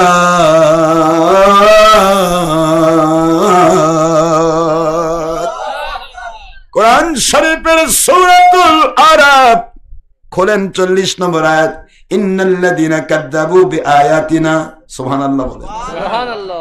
যারা আমার নিদর্শনকে কাযযাবু করে, মিথ্যা প্রতিপন্ন করে, কি কারণে করে? কারণ হচ্ছে ওয়াস্তাকবারু আনহা, ওরা অহংকার করে। ওই যে খব্বাব, খোবাইব, ওই যে বেলাল রাদিয়াল্লাহু আনহু, হাফসি গোলাম, এরা কেন আমার চেয়ে বড় হবে? নাউজুবিল্লাহ। নাউজুবিল্লাহ। এই ধরনের অহংকার প্রসূত হয়ে সত্যকে তারা অস্বীকার করেছে, মিথ্যা প্রতিপন্ন করেছে। আল্লাহ বলেন, দুনিয়ার মুসলমানেরা শোনো, কাফের তো কাফেরই, সে তো জাহান্নামে যাবে, ফি নারি জাহান্নামা খালিদিনা ফিহা। তারা তো জান্নাতের কোন প্রকার আশা করা তাদের কোনো অধিকার নেই। কিন্তু মুসলমান তো জান্নাতের আশা করে, মুসলমান জান্নাতের আশা করে। আল্লাহ রাব্বুল আলামিন বলেন, লা তুফাত্তাহু লাহুম আবওয়াবুস সামা। কোন অহংকারীর জন্য আল্লাহ পাকের আসমানি রহমত, শান্তি, বরকত এবং গায়বী মদদের দরজা খুলবে না। নাউজুবিল্লাহ বলবেন। লা তুফাত্তাহু, খোলা হবে না, লাহুম আবওয়াবুস সামা, আসমানের কোন দরজা খোলা হবে না তাদের জন্য। দরজা মানে আল্লাহর রহমত, শান্তি, বরকত, নিয়ামত, হেদায়েত। সুবহানাল্লাহ বলবেন না জোরে? হেদায়েত তার উপর বর্তাবে না, রহমত নাজিল হবে না, গায়বী মদদ পাবে না, শান্তি নাজিল হবে না, আযাব গজব থেকে মুক্তি পাবে না। এটা হলো আল্লাহ রহমতের আসমানের দরজা না খোলা। কথা কি বুঝতে পেরেছেন? লা তুফাত্তাহু লাহুম আবওয়াবুস সামা, তাদের জন্য আল্লাহর রহমতের দরজা খোলা হবে না। এরপরে কি? তারা তো আশা করবে জান্নাতের। এবার শোনো, অহংকারী আর হিংসুক সে যত দুনিয়ার সব আমল করুক, একটি দৃষ্টান্ত যথেষ্ট রেখে আসছে। কিন্তু আমি আলী রাদিয়াল্লাহু গল্প মনে আছে আপনাদের? ওটা গল্প নয়, হাদিস। কিন্তু দুইটা হাদিস এখানে আসছে, একটু মন দিয়ে শোনেন। তো কথায় এসে আমি এখানে যে কথাটা তুলছি সেই কথাটা আগে ক্লিয়ার করি। এই কথাটা ক্লিয়ার করে আমি ওখানে যাচ্ছি না, মন খারাপ করতেছেন আপনি? তো অহংকার আর হিংসুক যে এই হিংসুক আর অহংকারী ব্যাপারে আল্লাহ বলতেছেন তারা জান্নাতের আশা করে কেন? তোমরা ইবলিসের দিকে তাকাও, লক্ষ লক্ষ বছর ইবাদত আমল, আমল তাকে আল্লাহওয়ালা বানায় নাই, অহংকারী বানাইছে। কেন? কারণ ইবলিসের কোনো অলি ছিল না। যে অলি পায় না সে তার এলেম এবং আমল দ্বারা অহংকারী হিংসুক হয়ে জাহান্নামে যায়। আর যে হক্কানি অলি মুর্শিদ পায় তার কাছে এলেম আর আমলের মাঝখানে একটা কন্ট্রোলিং ব্রেক হয়ে যায়। ওই ব্রেকটা যখনই অহংকার করতে চাইবে আল্লাহর অলির দ্বারা তার ব্রেকে বাড়ি খাবে, সঙ্গে সঙ্গে সে অহংকার মুক্ত হয়ে যাবে। সুবহানাল্লাহ বলবেন না? যখনই সে হিংসা দিকে তাকাবে আল্লাহর অলির দ্বারা সে আবার ওই ব্রেকের বাড়ি লাগবে, ব্রেকে এতে চাপ পড়বে, সঙ্গে সঙ্গে সে হিংসা মুক্ত হয়ে যাবে। এইভাবে করে মৃত্যুবন্ত হক্কানি অলিদের সাথে যখন লেগে থাকে তখন হিংসা মুক্ত, অহংকার মুক্ত, এখলাস আল্লাহ এবং নবীর সন্তুষ্টিপূর্ণ, গয়রুল্লাহ দুনিয়ার মহব্বতে আমল না করে আল্লাহ এবং রাসূলের সন্তুষ্টির জন্য আমল করে সে নবীজির জান্নাতের সাথী হয়ে যায়। সুবহানাল্লাহ। এটাই আল্লাহ বলেছেন মাই ইয়াহদিল্লাহু ফাহুয়াল মুহতাদি ওয়া মাই ইউদ্লিল ফালান তাজিদ লাহু ওয়ালিয়াম মুরশিদা। যে ব্যক্তিকে হেদায়েত দেওয়ার ইচ্ছা আল্লাহর আছে এবং যে হেদায়েত প্রাপ্ত হতে চায় আল্লাহ পাক তাদেরকে হক্কানি ওলি মুর্শিদ তাদের সামনে তুলে ধরেন। আর যার হেদায়েত নেই মাই ইউদ্লিল, যে পথভ্রষ্ট, গোমরা, জাহান্নামী, বাতিল 72, ওদের সিম্পটম একটাই। দুনিয়া তো ফেরাউনও তো বাদশাহী পাইছে, নমরুদও বাদশাহী পাইছে, আবু জাহেলও পুরা মক্কার মোড়ল ছিল। কথা বলছেন না কেন?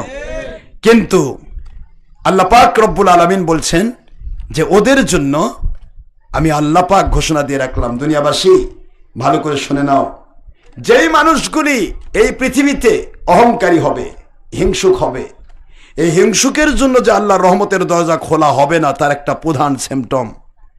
কারণ হিংসুক অহংকারী সে হয় যে কোনো সত্যিকারে আল্লাহ এবং রসুল মান্যওয়ালা হক্কানি ওলি মুর্শিদ না পায়। হক্কানি ওলি মুর্শিদ পাইলেই বললামই আপনাদের অলির কাছে একটা ব্রেক থাকে।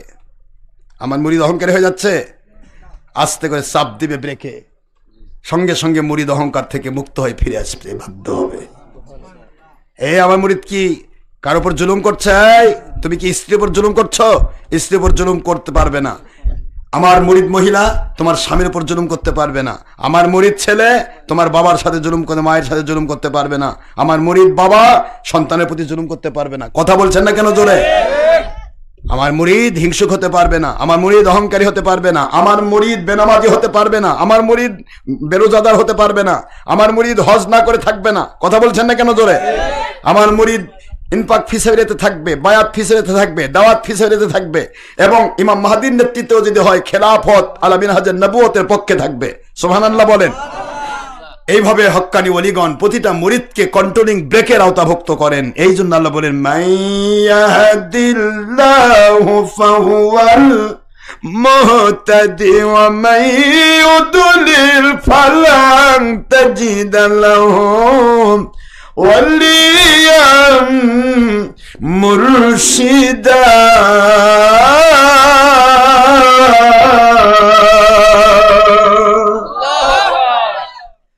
কোরআন শরীফের সূরাতুল কাহাফ, কোন সূরা? 17 নম্বর আয়াতে কারিমা, 15 নম্বর পারার শেষে 18 নম্বর সূরা। আল্লাহ বলে যাদেরকে হেদায়েত দেওয়া হবে ওই মানুষগুলো হেদায়েতের ওয়ালি মুর্শিদ খুঁজে পাবে। ওমাইয়ুদলিল, যারা পথভ্রষ্ট হবে, গোমরাহ হবে, ওরা দুনিয়ার সব আমলের দাবিদার হলেও ইবলিস শয়তান 6 লক্ষ মতান্তরে 9.5 লক্ষ বছর ইবাদত করেছে। 9.5 লক্ষ বছর ধরে রহমতের ফেরেশতার ওস্তাদগিরি করেছে। কথা বলেন না কেন? তার ইলম এবং তার আমল তাকে অহংকারী বানালো, হিংসুক বানালো, মিথ্যাবাদী বানালো, লাস্টে আদম আলাইহিস সালামের সাথে বেয়াদবি করে বেয়াদব বানালো। তারপরে সে কানামিল কাফেরিন, কাফেরও হলো, ইন্নাকা রাজিম, শয়তান রাজিম হয়ে গেল, শয়তান হয়ে গেল, মালউন হয়ে গেল, ইন্নাকা মিনাস সাগিরিন, সৃষ্টির নিকৃষ্ট হয়ে গেল। একটা মাত্র কারণ, ইবলিস শয়তান যদি ফেরেশতাদের মতো আদম আলাইহিস সালামকে ওলি হিসেবে গ্রহণ করত তাহলে ইবলিসের ইলম এবং আমল তাকে অহংকারী বানাতে পারত না। বরং আর ওই কথা আনা খয়রুম মিনহু, যার কারণে যার কারণে গোটা জগৎ সৃষ্টি। আদম বাবা না সৃষ্টি হলে কিছুই সৃষ্টি হতো না। সে আদমকে আমার আল্লাহ বলতেছেন লাউলা মুহাম্মাদুন মা খলাকতুকা ইয়া আদম। বুখারী শরীফের পঞ্চম খণ্ড, আপনার মাওলানা শামসুল হক ফরিদপুর অনুদিত হাদিসের কিতাব বুখারী পঞ্চম খণ্ড সিরাত সংখ্যা 7 পৃষ্ঠা প্রথম হাদিস। আল্লাহ বলতেছেন লাউলা মুহাম্মাদুন মা খলাকতুকা ইয়া আদম আলাইহিস সালাম, আয় আমার আদম নবী, আপনাকেও আমি সৃষ্টি করতাম না যদি আখেরি নবীকে আমি পাঠানোর ইচ্ছা না থাকতো। জোরে বলুন সুবহানাল্লাহ। চিন্তা করতে পারেন, সে আদম আলাইহিস সালাম তার সাথে বেয়াদবি করে 6 লক্ষ 9.5 লক্ষ বছর ইবাদত ধ্বংস হলো ইবলিসের। 9.5 লক্ষ বছর এই ফেরেশতাদের ওস্তাদগিরি পথ কেটে গেলে মালাউন হলো। আর আমরা ওই আদমও সৃষ্টি হতো না যে আখেরি নবী ছাড়া, সে আখেরি নবীর দুশ্মনী করে আমরা কি পাকা হক্কানি কথা করে দেখেন না, আমার কথা বোঝেন নাই বোধ হয়। সে আখেরি নবীর দুশ্মনী কিরকম? নবী আমাদের মতো, নবী বড় ভাইয়ের মতো, নবী মাটির মানুষ, নবী অমুক তমুক, নবী মিলাদ নাই, নবীর কিয়াম নাই, হাতের মাদাত নাই, সবরাত নাই, সবে কদর নাই, ঈদ মিলাদ নাই। শুধুমাত্র যখন তখন আমরা লাফালাফি করব, গোটা রাস্তা ঘেরাও করব, সেটা ফরজ। আমাদের দলের কারণে গোটা দেশ অচল করব, সেটা ফরজ। আর আখেরি নবী পৃথিবীতে আসবেন যেদিন, এই দিন যদি কোন মুসলমান যদি মুসলমানকে দাওয়াত দেয়, মুসলমান যদি আল্লাহর হাবিব আসার কারণে খুশি হয়ে গোটা রাস্তাঘাট ভরে যায়, ওটা বেদাত, ওটা শিরক। কিন্তু নিজের দলের কারণে যদি গোটা দেশ অচল করাও হয়, তবু ওটা ফরজ, ওটা জিহাদ। কথা কয় না কেন? কি হলো? এগুলি বুঝ, এগুলাই সঠিক বুঝ। সঠিক বুঝ কাকে বলে বাবা? আমি সম্ভবত আপনাদের কষ্ট দিচ্ছি, তাই না? সঠিক বুঝ কাকে বলা হয়? আল্লাহ বুঝায়েন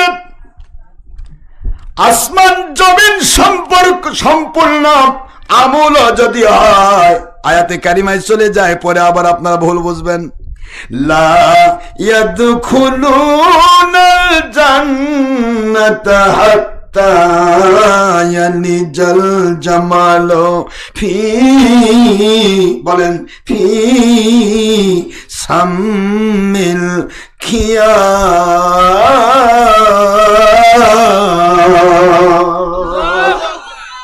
সূরাতুল আরাফ।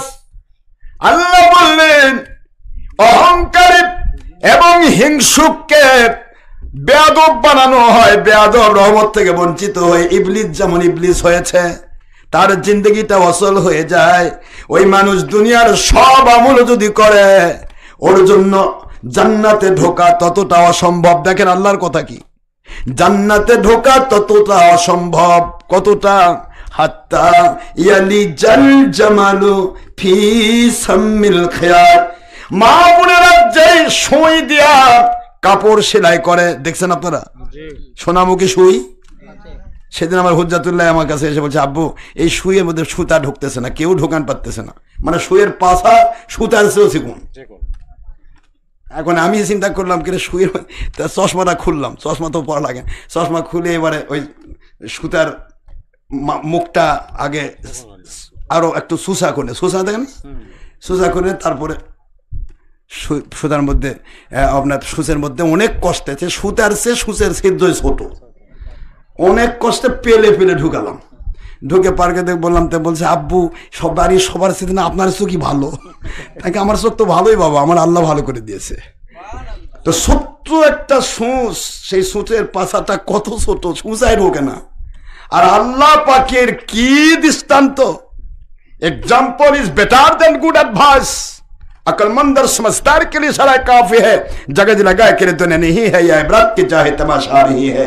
चाहेंगे गुफ्ता को न जाने फाक से बरतक्त बुर्दा से बुजुर्ग खा। বাবা মসজিদের পালকি যে কোনো সময় বাড়িতে আসবে, কি করছি, আমার কথার দ্বারা কে সন্ত্রাসী হচ্ছে, আমার কথার দ্বারা কে অহংকারী হচ্ছে, কে হিংসুক হচ্ছে, কে মানুষের ক্ষতিকারক হচ্ছে, এগুলো আগে বিচার করেন। যেই মুন্সি মুফতি হুজুর খাজুর অথবা ডক্টর আশরাফ সিদ্দিকীর দ্বারা কোনো মানুষ যদি হিংসুক হয়, অহংকারী হয়, কোনো মানুষের দ্বারা যদি কোনো মানুষের ক্ষতিকারক হয়, কোনো মানুষ যদি কোনো মানুষের উপরে অন্যায় করে, এই প্রতিটা অন্যায়ের একটা কপি ওই মুন্সির ঘরত বর্তাবে। এটা মনে রাখেন ভালো করে। কুল্লুকুম রাইন ও কুল্লুকুম মাসউলুন আর রাইয়াতিহি। আল্লাহর হাবিব সাল্লাল্লাহু আলাইহি ওয়াসাল্লাম বলেন, তোমাদের যে কয়জন আছো পৃথিবীতে, যাকে যে কয়টা লোক মানে অনুসরণ করে, ওই প্রতিটা মানুষের তুমি রাখাল। মনে রেখে দিও, একটা লোক যদি অন্যায় করে প্রতিটা অন্যায়ের ভাগ তোমাকে পেতে হবে। নাউজুবিল্লাহ বলবেন না জোরে? আপনি নিজে একটু ঘরের কোণে বসে থাকে দেখেন তো, একটু নিজে চিন্তা করেন তো, আপনার যা লেখাপড়া করাচ্ছেন, একটু কয়েকদিন একটু সহি করে কোরআনটা পড়া শিখছে, বাইরে আসে ফতোয়া দেয় পীরেরা ভণ্ড, ওরা কোরআনই পড়া পড়ে না। দেখছেন কি শিক্ষা? একটু কোরআন ভালো করে পড়া শিখছে, তার মধ্যে সে অহংকারী হয়ে গেল।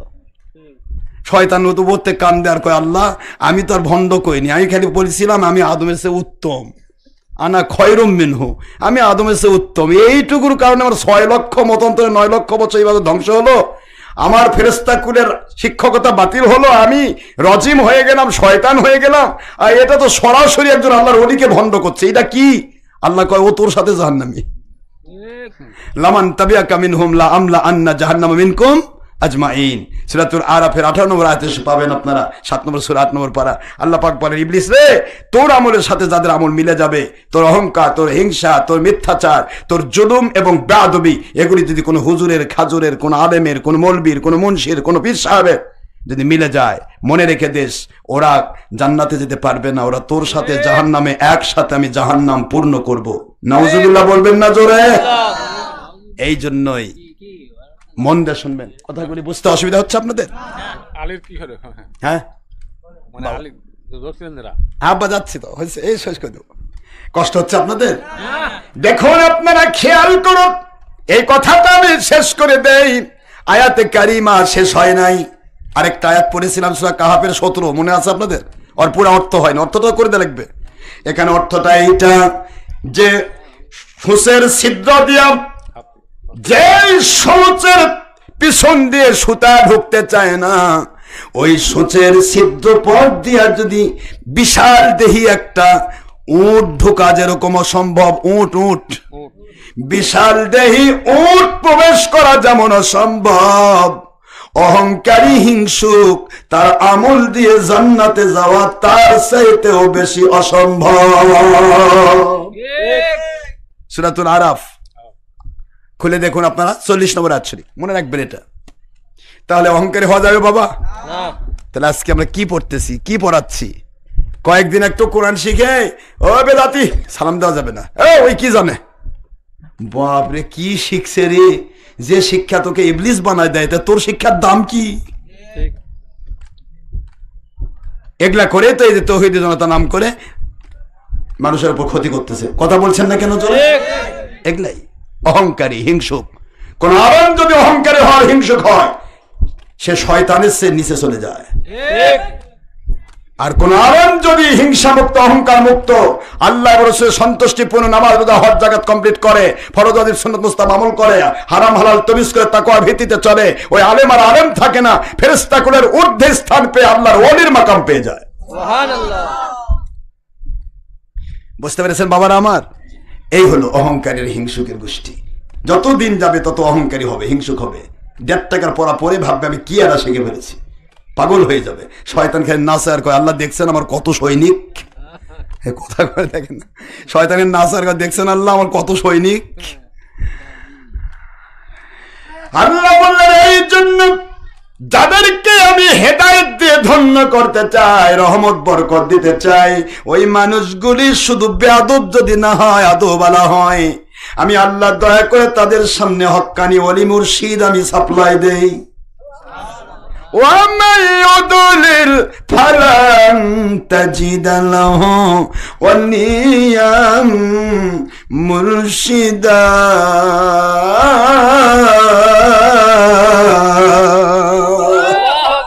আর যারা পথভ্রষ্ট গুমরাহ হবে, তাদের সেন্টাম গোটা জগৎ পেতে পারে, হক্কানি কোন ওলি মুর্শিদ খুঁজে পাওয়া তাদের জন্য সম্ভব হবে না।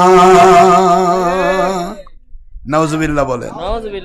সূর্য আল্লাহর হুকুমে উঠবে, সূর্য আল্লাহর হুকুমে ডুববে। সূর্য কি দিয়েছেন আল্লাহ খেলা করার জন্য নাকি তাপ আর আলো দেওয়ার জন্য?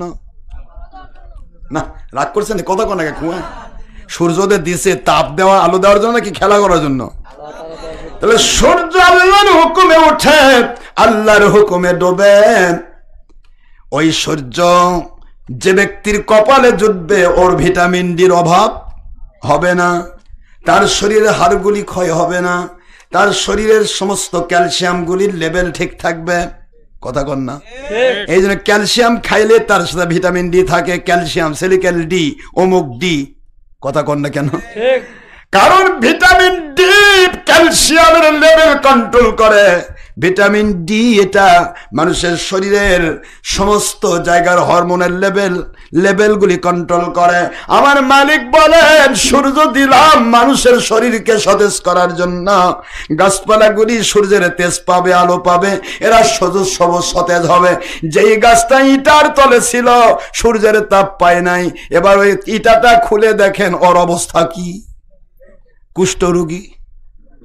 কথা কনে দেখেন না? আমার কথা বুঝতেছেন নাকি? একটা ঘাস একই জায়গায় ঘাস খালি লক লক করতেছে রোদ বৃষ্টি পাইয়া, আর ওই একই জায়গাতে একটা ইটা পড়ে আছে, ইট তুলে দেখেন ইটের তলে ঘাসগুলা কুষ্ঠরোগী হয়ে ঘুম পাচ্ছে। কথা বোঝেন নাই? ওর অপরাধ কি? সূর্যের তাপ থেকে দূরে ছিল। এই একই জিনিস পৃথিবীতে আল্লাহর ওলিরা আসবে আল্লাহর হুকুমে, আল্লাহর ওলিরা ডুববেও আল্লাহর হুকুমে। সূর্যের দুশ্মনী করে যেমন সূর্যের ক্ষতি করা যায় না, অলিদের দুশ্মনী করেও অলির ক্ষতি করা যায় না। সূর্য ভালোবাসলে নিজেরই ভালোবাসা হয়, সূর্যের কোনো যায় আসে না। সূর্যের ভালো মন্দ নাই, ওকে আল্লাহ তোলে, আল্লাহ ডুবায়। অলিরও তাই।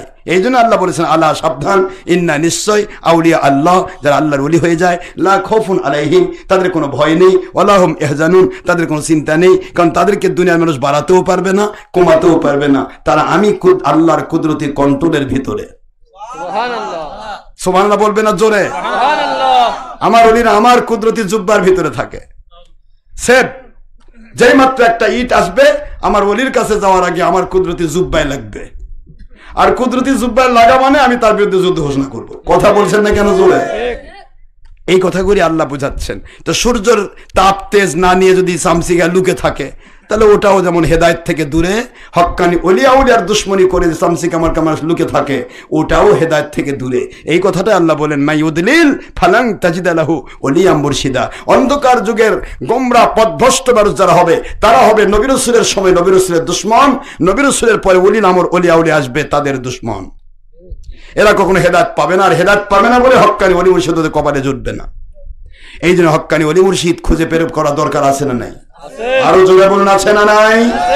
বাবারা আমার, আমি আপনাদের খেদমত আরজ করে হযরত আলী রাদিয়াল্লাহু কথা বলতে এত দূরে এসেছি, আর বাড়াবো না। হযরত আলী রাদিয়াল্লাহু তাআলা তিনি বলছেন, আল্লাহর বন্ধু, আপনি সেই দিন একটা হাদিস আমাকে শোনাইছিলেন, যেদিন, মন দেন কোন দিন, যেদিন আমাকে তো কেউ সালাম দিতে পারে না, আমি আগে সালাম দেই। অতিরিক্ত কেউ দিতে চাইলেও পাশাপাশি 2 সালাম বাড়ি খায়। কথা বল না কেন? কিন্তু আমি ওই দিন হযরত আবু বকর রাদিয়াল্লাহু আনহু মুরব্বী, আর আমি ছোট মানুষ, ওনাকে সালাম দেওয়ার সুযোগ দিয়ে আমি চুপ ছিলাম। তো আলী রাদিয়াল্লাহু আনহুকে আবু বকর রাদিয়াল্লাহু সালাম দিয়ে দিলেন। আবু বকর তো চুপ থাকবে না, সালাম দিয়ে দিলেন। কিন্তু খবরটা আমার নবীর কাছে পৌঁছে গেল। নবীজি কি জানবে না? হুজুর সাল্লাল্লাহু আলাইহি ওয়াসাল্লাম আলীকে ডেকে বলে, আলী একটা হাদিস বলি শোনো। জি হুজুর। মাল্লাম ইয়ারহাম সাগীরানা ওয়ালাম ইউআক্কির কাবীরানা ওয়ালাম ইউআযযিম আলিমানা ফালাইসা মিন্না। যে ব্যক্তি আমার ছোটদের স্নেহ করে না, বড়দের শ্রদ্ধা করে না, আলিমদের তাজিম করে না, ও আমার উম্মত নয়। আলী রাদিয়াল্লাহু আনহুকে বলেন, এটা আলীর মাধ্যম দিয়ে আমাদের শিক্ষা দেওয়া। সুবহানাল্লাহ বলেন না জোরে? সাহাবীরা তো মডেল, নবীজির কাছ থেকে মডেল। হুজুর সাল্লাল্লাহু আলাইহি ওয়াসাল্লাম সাহাবীর উপর প্রয়োগ করেন, আর ওইটা কিয়ামত পর্যন্ত আইন হয়ে যায়। সুবহানাল্লাহ বলবেন না জোরে? তো এখানে আলী রাদিয়াল্লাহু আনহুকে বলতেছেন, আলী যে ছোটদের স্নেহ করে না, বড়দের শ্রদ্ধা করে না, আলিমদের তাজিম করে না, সে আমার উম্মত থাকে না। এই কথা যখনই বলছে, আলী বুঝতে পেরেছে হুজুর কি বোঝাতে চায়। সাহাবায়ে কেরাম তো জ্ঞানের আধার, আর নবীজি হলেন এলেমের শহর, আর আলী হলেন সেই শহরের দরজা। বুদ্ধি আছে না নেই? সবাই পড়তেছে আলহামদুলিল্লাহ রাব্বিল আলামিন, 27 পারা 28 পারা পড়া হয়ে গেছে। আলী রাদিয়াল্লাহু আনহু খবর পাইছে যে ব্যক্তি আগে কোরআন শরীফ খতম করবে, সে হযরত ফাতিমার সাথে বিয়ে হবে। আলী রাদিয়াল্লাহু আনহু এসে দেখে সবার কারো 27 পারা, কারো 28 পারা, কারো 25 পারা, 20 পারা হয়ে গেছে। আলী রাদিয়াল্লাহু আনহু কেবল ঢুকছে, 28 পারা একজনের পড়া হয়ে গেছে। ঢুকেই কয়, আল্লাহর হাবিব, আমার তো কোরআন খতম হয়ে গেছে। সুবহানাল্লাহ। সাহাবায়ে কেরাম সবাই, আলী রাদিয়াল্লাহু বলছে যখন, তা তো মিস নাই, সবাই কোরআন শরীফ বন্ধ করে কয়, যখন আলীর হয়ে গেছে তারপরে লাভ কি? আচ্ছা, আলীর কেমনে হলো? আসলো কেবল, সে কি ফু দিয়ে কোরআন পড়লো? সকল সাহাবী কৌতূহলী হয়ে আল্লাহর হাবিব সাল্লাল্লাহু আলাইহি ওয়াসাল্লাম দিকে তাকিয়ে আছে। আল্লাহর বন্ধু হযরত আলী কি বলে? ফাতিমা রাদিয়াল্লাহু তাআলার সাথে বিবাহ হবে ওই ব্যক্তির যে ব্যক্তি ফার্স্ট কোরআন শরীফ খতম দিতে পারবে। তা আমরা এতগুলো মানুষ কয়েক ঘন্টা ধরে কোরআন পড়ছি, কোরআনে 28 পারা পর্যন্ত হয়ে গেল, 30 পারা এখনো কমপ্লিট, আরো 2 পারা 1 পারা রয়েছে, আর ইনি কেবল ঢুকে বলতেছে আমার কোরআন খতম হয়ে গেছে। এটা কেমন কথা হুজুর? ওনার কথা তো মিথ্যা হতে পারে না, কি হবে? নবীজি বললেন তোমরা আলীর মুখ থেকে শোনো। হয়তো আলী কি বলবে নবী জানে না, আর কথা বলছেন না কেন? কি আল্লাহর বন্ধু বলে আলী বলে দিন কি হয়েছে, কিভাবে খতম হলো? বলে হুজুর এটা বুখারীতে আসছে, মুসলিমেও আসছে হাদিসটা। আল্লাহর হাবিব সাল্লাল্লাহু আলাইহি ওয়াসাল্লামের দিকে তাকিয়ে আলী রাদিয়াল্লাহু বলেন আল্লাহর বন্ধু আপনি যে কথা বলেন সেটা আল্লাহর ওহী। বলে হ্যাঁ, তা আপনি যখন বলেছেন সকল সাহাবী শুনেছে, কিন্তু সবাই আমল করতে পারেনি, কারণ কবুল করেছে আল্লাহ আমাকে। সুবহানাল্লাহ। কি সমস্ত সাহাবীর সামনে বলতে যাচ্ছে আপনারা শোনেননি নবীজির মুখ থেকে? জি। কি শুনেছেন? কয় সূরাতুল ইখলাস কোরআন শরীফের 1/3 কথা কয় না দেরি। কোরআন শরীফে কয় তৃতীয়াংশ? 1/3। সূরাতুল ইখলাস অহুয়া সুলুসুল কোরআন। সুবহানাল্লাহ বলবেন না জোরে? সুবহানাল্লাহ। কোরআন শরীফের 3 ভাগের 1 ভাগ হলো সূরাতুল ইখলাস। আল্লাহর বন্ধু আমি 3 বার পড়ছি। কয়বার? 3 বার। তাহলে 3 বার পড়লে 3 অংশ হয়ে গেল না? ইখলাস যদি কোরআন শরীফের 1/3 হয়, তাহলে আরেকবার পড়লে 2/3, আরেকবার পড়লে পুরাটা। এইরকম মুফতি ছিলেন আলী। সুবহানাল্লাহ বলেন। সুবহানাল্লাহ। নবীজির দিকে তাকে আল্লাহর বন্ধু আমি তো এসে দেখলাম সবাই কোরআন শরীফ পড়া শেষ, এখন ধরলে তো আমার তলে পড়ে থাকবো। তো আমার আপনার ওই হাদিসটা আল্লাহ মনে করে দিছে, এই জন্য সূরা ইখলাস পড়ে চুপ করে বসে রয়েছে, আমার কোরআন শরীফ খতম হয়ে গেছে। আল্লাহর বন্ধু বলে আলী তুমি ফার্স্ট। জিবরাইল আলাইহিস সালাম এসে মুত্তে এসে কবুল করলেন, আল্লাহ পাক তোমাকে আমার ফাতেমার জন্য কবুল করেছেন। সুবহানাল্লাহ। নবীজি আল্লাহর হুকুম ছাড়া কোনো কাজ। যাক সেদিকে যাচ্ছেন, আপনাদের কষ্ট দিচ্ছি না। এই যে ব্যাপারটা, সে আলী আমার নবীজি শুধু মুখ যদি একটু এড়িয়ে করে তাহলে বুঝবে কি বলতেছে। তো বলে দিচ্ছে যারা ছোটদের স্নেহ করে না, বড়দের শ্রদ্ধা করে না, আলেমদের তাজিম করে না, সে আমার উম্মত থাকবে না। এই কথা শুনি আলী বলেন আল্লাহর বন্ধু আসলে আমি সব সময় তো আবু বকর সিদ্দিককে সালাম দেই, আমার সালাম দেওয়ার জায়গা দেখেন কোন জায়গায় ধরা পড়ছে, দেখছেন? আলী রাদিয়াল্লাহু যে সালাম দেওয়ার সুযোগ দিছে আবু বকরকে, কেন আবু বকর সুযোগ পাইলো? আবু বকর তোমার চেয়ে বয়সে বড় নয়? এটা হুজুর বুঝাচ্ছেন, কথা বোঝেন নাই? হুজুর কিন্তু বলেন নাই কেন সালাম দিলে না, কেন আবু বকরকে অসম্মান করলে না। হুজুর শুধু এইটুকু বলে যে ছোটদের স্নেহ করে না, বড়দের শ্রদ্ধা করে না, আলিমদের তাজিম করে না, সে আমার উম্মত থাকবে না। এখন আলী আপনার কি অবস্থা? হয়তো আলী বলেন ইয়া রাসূলুল্লাহ সাল্লাল্লাহু আলাইহি ওয়াসাল্লাম আমি আবু বকরকে কেন, সমস্ত সাহাবীদেরকে আমি ছোট তো সবাইকে আমি at first সালাম দেওয়ার চেষ্টা করি, কিন্তু ওই দিন আমি ইচ্ছা করে দেইনি। আল্লাহর নবী কই কেন ইচ্ছা করে দিলে না? তো বলতেছে যে আল্লাহর বন্ধু যেই দিন আমি আবু বকর রাদিয়াল্লাহু তাআলাকে, ওই দিন সেই দিনের কথা যেদিন আমার আবু বকর রাদিয়াল্লাহু তাআলা ওনাকে সালাম দেওয়ার সুযোগ করে দিলাম। কেন? কারণ আমি ওই দিনই অর্থাৎ আজকের দিন আল্লাহর বন্ধু ফজর নামাজের আগে তাহাজ্জুদের পরে আমি একটা স্বপ্ন দেখলাম। আপনি বলেছেন স্বপ্ন হলো নবুয়তের 46 ভাগের 1 ভাগ। সুবহানাল্লাহ কোন। আমি একটা স্বপ্ন দেখলাম, জান্নাতের ভিতরে বিশাল বড় একটা নূরের সিংহাসন, বিশাল জান্নাতের ভিতরে বিশাল বড় বড় অনেক বড় বড় ঘর কামরা, যেটাকে বলা হয় রাজমহল, শীষমহল, বোঝেন না এগুলা? তার ভিতরে সুন্দর করে সাজানো একটা নূরের সিংহাসন। ওই নূরের সিংহাসনের উপরে লেখা রয়েছে, মতান্তরে আল্লাহ পাকের পক্ষ থেকে আওয়াজ হচ্ছে, আজকে যেই ব্যক্তি প্রথম সালাম দিতে পারবে এই নূরের সিংহাসনের মালিক তাকে বানায় দেওয়া হবে।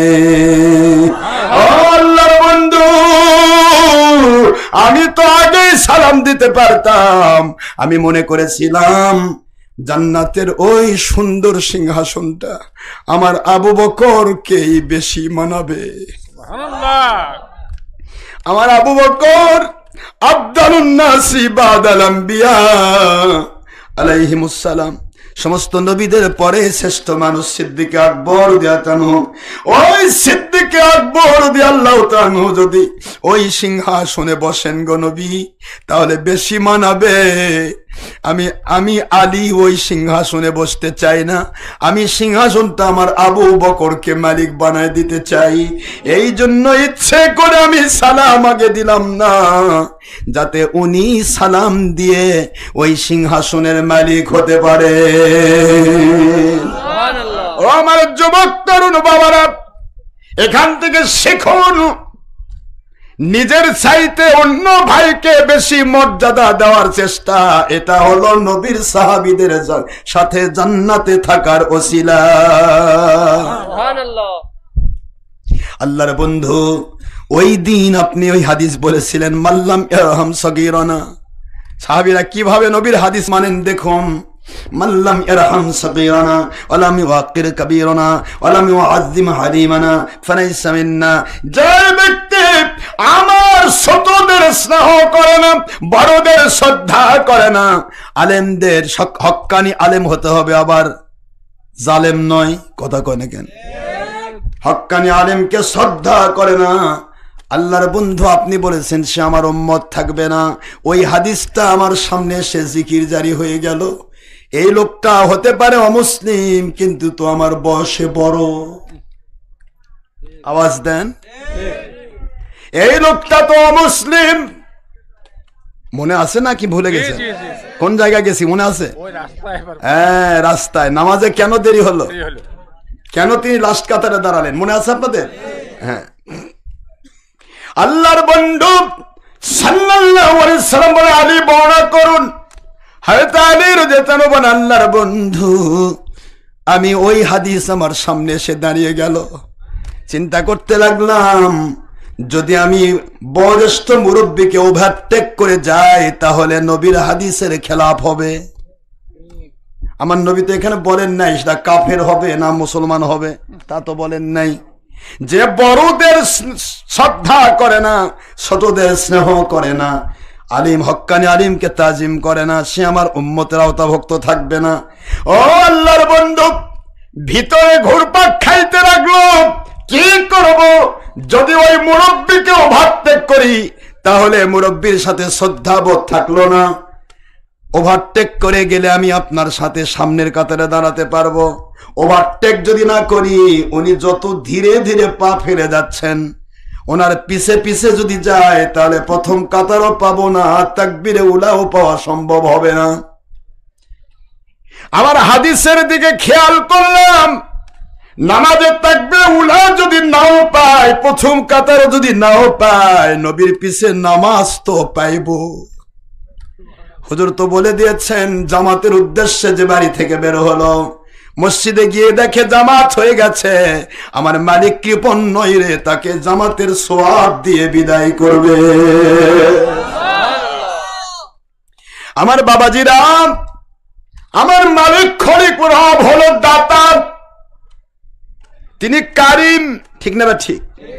তিনি দয়ালু দাতা, সেই মালিক তিনি। আপনি যদি জামাতের নিয়ত করে মসজিদে যান, গিয়ে যদি দেখেন জামাত শেষ হয়ে গেছে, এখানে যদি জামাতের পূর্ণ সওয়াব আপনাকে দিতে পারেন, তাহলে আপনার নিয়ত আছে আমি প্রথম কাতারে দাঁড়াবো, হুজুরের পিছে, হুজুরের সাথে পিছে আমি দাঁড়াবো, এইরকম নিয়ত আছে।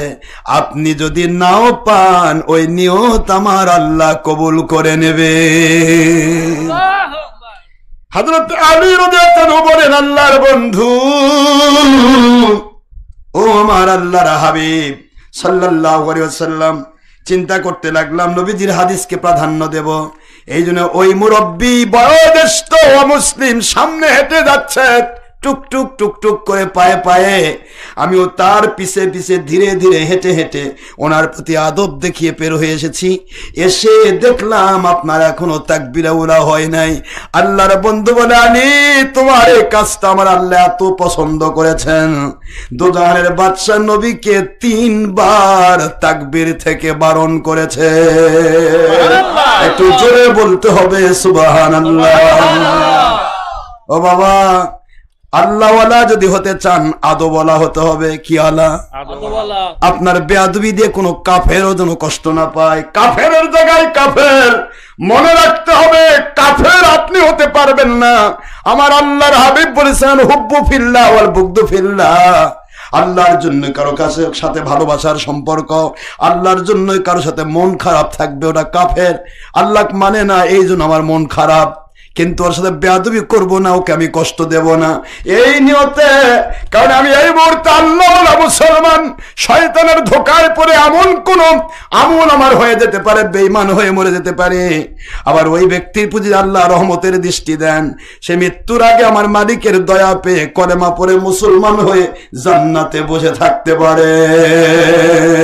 একটু জোরে বলতে হবে সুবহানাল্লাহ। এতগুলি শিক্ষা থাকার পরেও তৌহিদি জনতার নাম করে মুরব্বির লাশ তুলে পুড়ে দেওয়া, এটা কোন নবীর সুন্নত আমার বুঝে ধরে না। এটা মনে হয় এজিদের সুন্নত। এখন আসেন, আবু বকর রাদিয়াল্লাহু আনহু সমস্ত নবীদের পরে শ্রেষ্ঠ মানুষ। বুখারীতে এটা একটা বাবি এসেছে, মিশকাতে 505 পৃষ্ঠার বাবু মানাকিব আবু বকর সিদ্দিক রাদিয়াল্লাহু আনহু। আবু বকর রাদিয়াল্লাহু আনহু তিনি সমস্ত নবীদের পরে শ্রেষ্ঠত্ব কেন পেলেন? কেন হাসান হোসেন জান্নাতের সকল পুরুষের সর্দার কেন হলেন? হযরতে ফাতেমা রাদিয়াল্লাহু আনহা কেন জান্নাতের সকল মহিলার সর্দারিনী হলেন? আসাদুল্লাহ আল গালিব কেন আসাদুল্লাহ হলেন হযরত আলী? এই সব কিছুর ভিতরে একটা জিনিস পাবেন, নবীর সাথে আদব ও মহব্বত। এগুলি খেয়াল রাখবেন, নবীর সাথে আদব আর মহব্বত। একদিন হুজুর বলতেছেন, আমার আবু বকর, বাবা শেষ করে দিচ্ছি, ওঠেন না। একদিন আমার আবু বকর, এই যে কথাটা শেষ না হলে হবে না, তো সেই আবু বকর বলতেছেন, মান যেবা যারা আনফাকা ব্যয় করবে দিরহামান আলা কিরাতে মাউলিদিন নবী সাল্লাল্লাহু আলাইহি ওয়াসাল্লাম কানা রফিকি ফিল জান্নাহ। যে ব্যক্তি আমার নবীজির মিলাদ মাহফিলের জন্য অর্থ, সময়, শ্রম ব্যয় করবে, আমি আবু বকরের সাথে সে জান্নাতের বন্ধু হয়ে থাকবে। আজ আপনি মিলাদ পাচ্ছেন না, পাবেন কেমনে? আপনি তো আবু বকর বাহিনী নন, আপনি তো ইয়াজিদ বাহিনী। যদি আবু বকর বাহিনী হয়ে থাকেন তাহলে আপনি মিলাদ পাবেন।